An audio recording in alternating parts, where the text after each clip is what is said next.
Junior NTR దర్శక దిగ్గజం రాజమౌళి డైరెక్షన్లో వచ్చిన స్టూడెంట్ నెంబర్ 1 చిత్రం ఎంతటి ఘన విజయం సాధించిందో ప్రత్యేకంగా చెప్పాల్సిన పని లేదు. చేయని నేరానికి జైలుకు వెళ్ళిన కథానాయకుడు అక్కడి నుంచే చదువును కొనసాగిస్తూ లాయర్ అవుతాడు.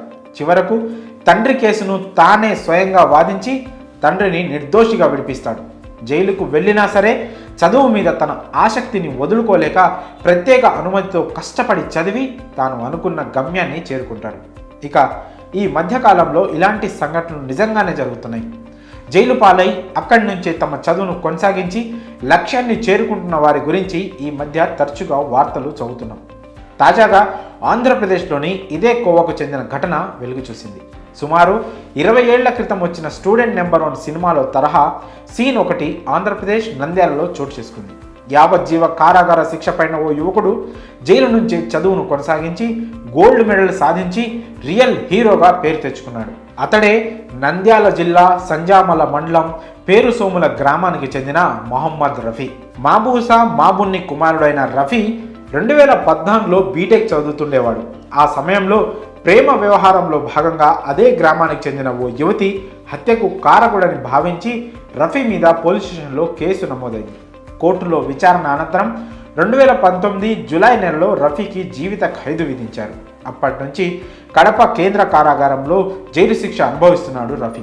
ఖైదీలను సైతం అక్షరాస్యులుగా తీర్చిదిద్దాలని సంకల్పించిన కడప జైలు అధికారులు అక్కడ చదువుపై ఆసక్తి ఉన్నవారిని గుర్తించారు. 10వ తరగతి పూర్తి చేసిన వారిని గుర్తించి వారిలో ఆసక్తి ఉన్నవారిని దూర విద్య కోర్సుల ద్వారా పై చదువులకు ప్రోత్సహించారు జైలు అధికారులు.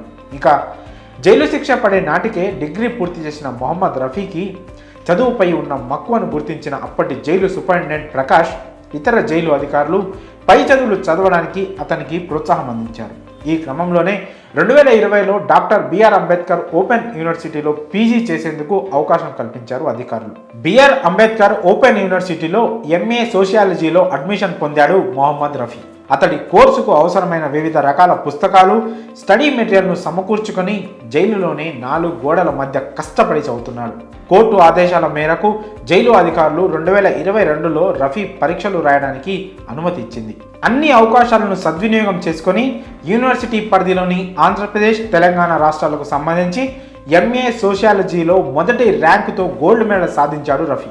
జైలులో ఉంటున్న రఫీకి పీజీ పట్టా, గోల్డ్ మెడల్ ప్రదానం చేయాలని భావించిన యూనివర్సిటీ అధికారులు దీని గురించి జైలు అధికారులకు సమాచారం అందించారు. దాంతో కోర్టు అనుమతితో 4 రోజులు రఫీకి బెయిల్ మంజూరు చేశారు. ఈ క్రమంలో గురువారం హైదరాబాద్లోని అంబేద్కర్ యూనివర్సిటీలో వైస్ ఛాన్సలర్ జగదీష్ ఆధ్వర్యంలో రఫీకి గోల్డ్ మెడల్ బహుకరించి అభినందనలు తెలియజేశారు. ఈ సందర్భంగా రఫీ మాట్లాడుతూ తాను జైలు పాలైనప్పటికీ చదువుపై ఉన్న మమకారంతో పట్టుదలతో పీజీ సాధించానని తెలిపాడు. తన తల్లిదండ్రులకు ఈ గోల్డ్ మెడల్ అంకితం చేస్తున్నట్లు వెల్లడించాడు.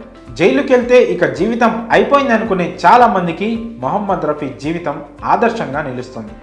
బయట స్వేచ్ఛగా జీవిస్తూ జైలు జీవితంలా ఉందని భావించేవారు ఆయనను చూసి చాలా నేర్చుకోవాలి.